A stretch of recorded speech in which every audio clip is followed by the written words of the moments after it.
Esse é o trabalho da disciplina de Termodinâmica para Engenharia 1, do grupo 3, composto por Guilherme Ferronato, Guilherme Kersten, Ed e Henrique Costa. Eu sou o Guilherme Ferronato. Conforme a tabela dos grupos, o grupo 3 tem uma pressão de vapor de 13 bar, 82% em mol de metano, 15% em mol de etano, 3% em mol de nitrogênio, e temos reações de combustão, como mostra na tela. Aqui. O combustível é queimado com 60% de excesso de ar. Queremos saber a quantidade de calor que é liberado da caldeira com uma vazão de 5 mols por segundo. Vamos começar considerando a vazão de 5 mols por segundo. 82% de metano equivale a 4,1 mol de metano, como mostra aqui. 15% de etano equivale a 0,75 mol de etano, como mostra aqui. Pegando as reações de combustão, teremos 1 mol de metano mais 2 mols de oxigênio, gerando 1 mol de dióxido de carbono mais 2 mols de H2O mais 7,52 mols de nitrogênio. Para a combustão de etano, 1 mol de etano mais 3,1 mol de oxigênio, gerando 2 mol de dióxido de carbono mais 3 mol de água mais 13,17 mol de nitrogênio. Esses valores aqui de nitrogênio são derivados da proporcionalidade das reações. E sabendo que o ar é 21% de oxigênio e 79% de nitrogênio. Faz as regrinhas de 3 e chega nos valores.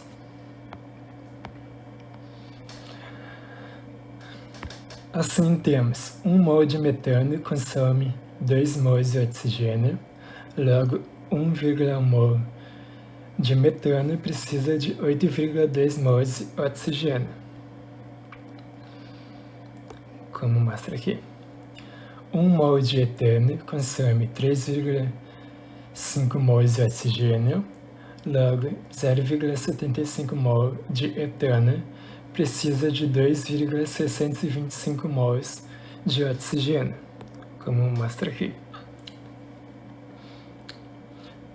A combustão completa da vazão de 5 mols por segundo é a soma de 8,2 mais 2,625, totalizando em 10,825 mols de oxigênio. A quantidade teórica de ar, que é o X aqui, é a divisão da quantidade de ar necessária, que é 10,825, dividida pela percentagem de ar de oxigênio, que é 21%, totalizando 51,55 mols de ar de oxigênio.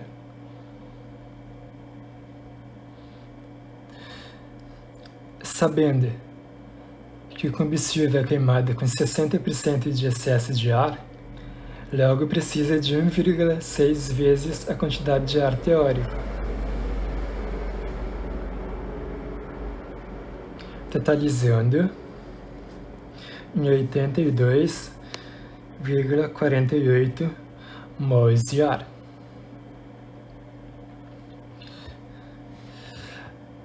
Para a quantidade de nitrogênio, aqui, é a quantidade de ar total, menos ISS em 10,825 mols de oxigênio. Aqui. Totalizando 65,156 mols de nitrogênio.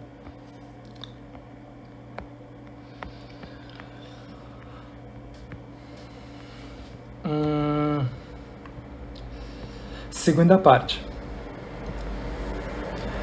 Descobrir o calor liberado pela caldeira. Para calcular a entalpia dos reagentes e produtos, é necessário considerar que a temperatura de entrada é de 25 graus e a pressão é de 1 atm. A entalpia de cada gás pode ser calculada por meio da equação. Entalpia igual a entalpia padrão de formação mais a entalpia padrão de formação e o Cp é a capacidade calorífica, a pressão constante do gás em questão. A integração deve ser feita no intervalo de temperatura entre 25 e 470 graus, como no enunciado. Primeiramente, eu tenho que fazer os cálculos de Cp através da equação de calor específico, como mostra aqui. Essa é a equação.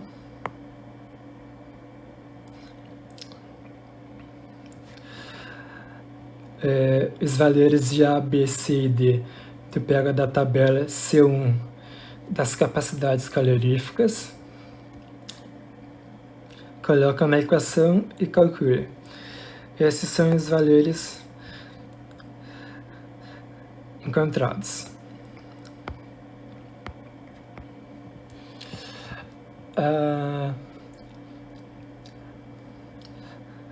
Calculando o Cp e colocando os valores nessa equação aqui,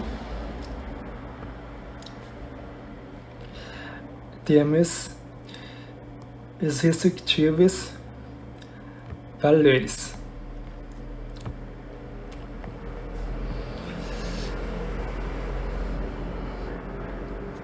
Com as entalpias dos reagentes e produtos, pode-se calcular a variação de entalpia da reação de combustão, considerando que a combustão ocorre na proporção estoquiométrica.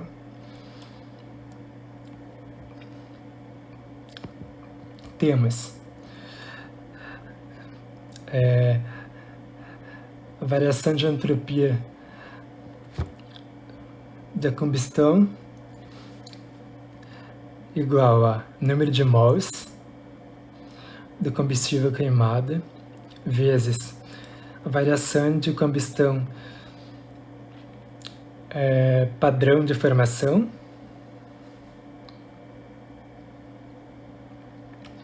entalpia padrão de formação, né? Menos o somatório da entalpia dos produtos mais o somatório da entalpia dos reagentes. Aqui.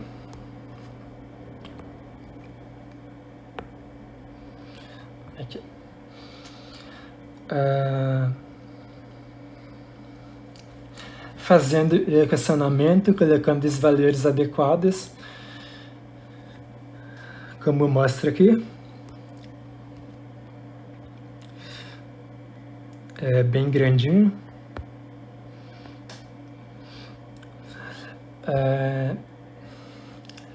Esse chega a uma entalpia de menos 680,71 kJ por mol. Fazendo a conversão com a vazão de 5 mols por segundo, o calor liberado pela caldeira é de menos 3,40 megawatts. Lembrando que sinal negativo indica que a reação é exotérmica, ou seja, a liberação de calor. Portanto, a quantidade de calor liberada na queima de gás natural para gerar vapor de água saturado a 13 bar é de aproximadamente menos 3,40 megawatts.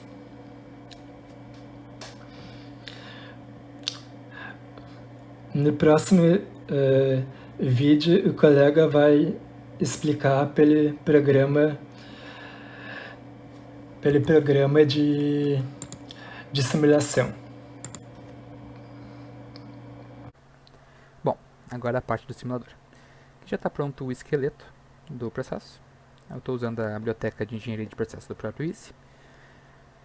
Então, agora começando, nessa combustão a gente vai ter o gás natural. O gás natural é feito de metano, de etano, C2H6, etano, de nitrogênio,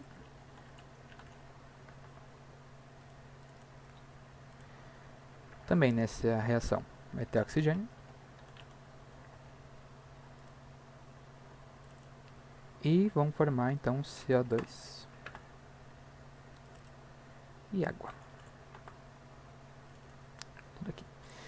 Agora na reação, vai ser uma reação de combustão completa de metano, onde o metano está menos 1 mol porque ele é o reagente. O oxigênio vai estar menos 2 mols, para então 1 de CO2 e 2 de água. Esse aqui é do metano, menos 1, menos 2. Tá certo que dá para ver então que aqui a soma deu 0. A outra combustão, essa é a combustão completa. Combustão completa de etano. O etano, esse é 1 mol de etano para 3,5 de oxigênio, para 2 CO2 e 3 de água. 0, perfeito. Okay.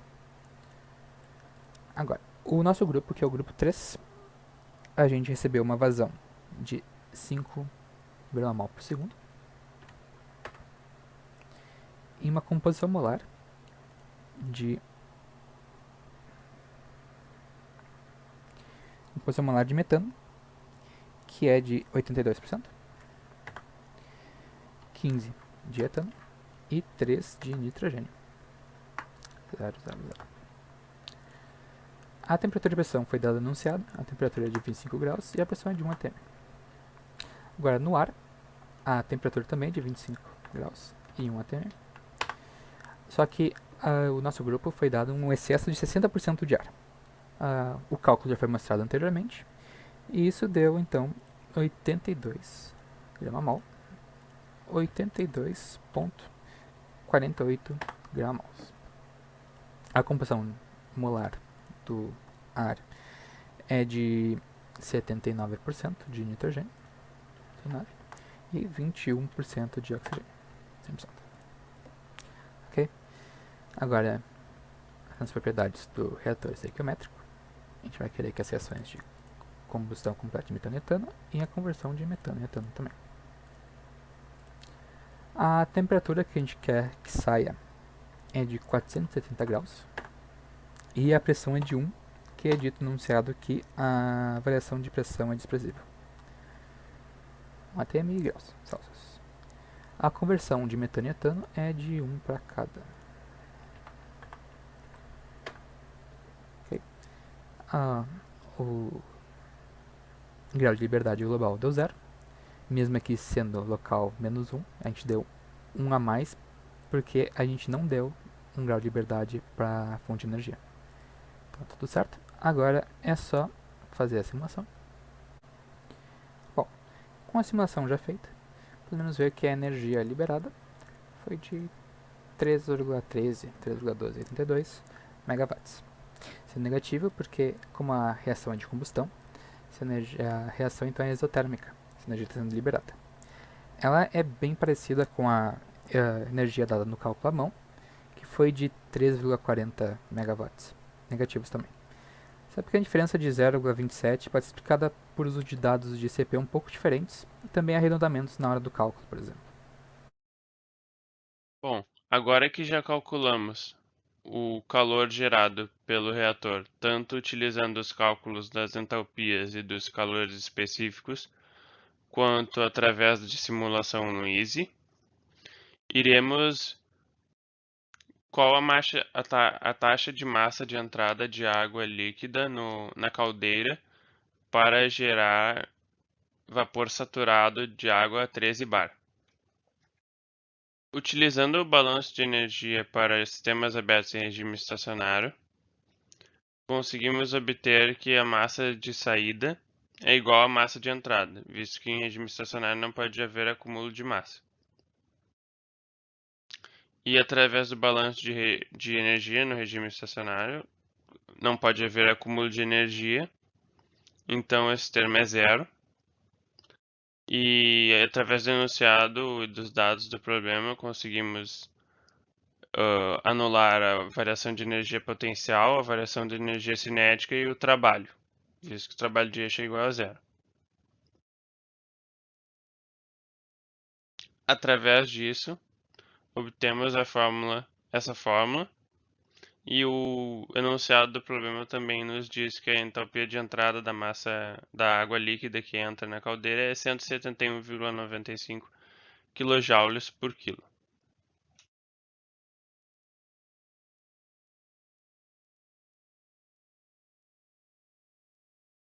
O enunciado nos informa também que o que se deseja é aquecer a água líquida até se formar vapor saturado a 13 bar.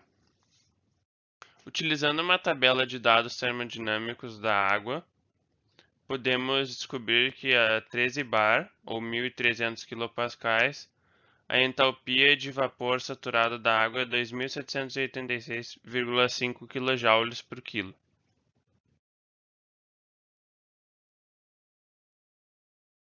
Como visto anteriormente, utilizando a tabela, podemos descobrir a entalpia de saída do vapor saturado. E assim descobrimos a variação de entalpia e utilizando a fórmula deduzida no primeiro slide, conseguimos descobrir uma equação que depende apenas do calor.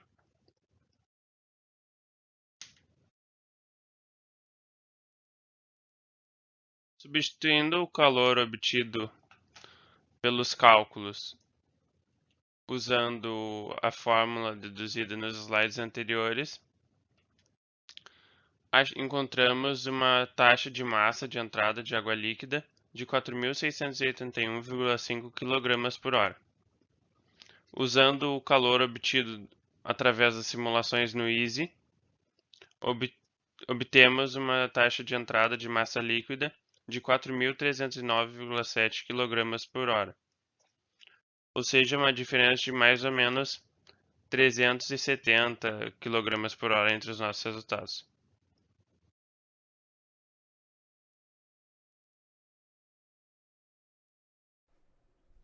Para calcular o calor padrão de combustão, nós fazemos a soma dos produtos de coeficiente estequiométrico por entalpia de formação de cada reagente e produto da reação. Com isso, para 1 mol de metano, temos calor padrão de combustão de menos 890,6 kJ e para 1 mol de etano temos menos 1.560 kJ. Para calcular o calor padrão de combustão de 1 mol de gás natural, nós pegamos os valores de calor padrão de combustão dos hidrocarbonetos presentes e os multiplicamos pela sua fração molar.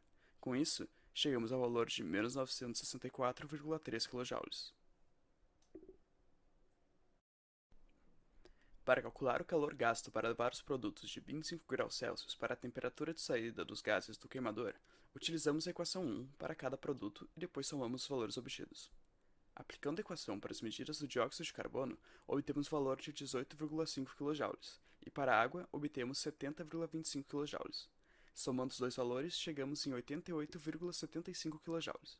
Como a reação de combustão envolve 5 mol de combustível, nós devemos multiplicar o valor da soma por 5. Logo, o calor gasto para levar os produtos até a temperatura de saída é 443,75 kJ. Para calcular o quanto sobra de calor para a geração de vapor, nós fazemos um balanço de energia para o processo. A energia que o reator recebe é igual ao calor padrão de combustão do gás natural, vezes o número de mol de combustível envolvido na reação, mais o calor gasto para levar os produtos de 25 graus Celsius à temperatura de saída do queimador, mais o calor para a geração de vapor. A partir dessa equação, concluímos que o calor gasto para a geração de vapor é 1249,75 kJ.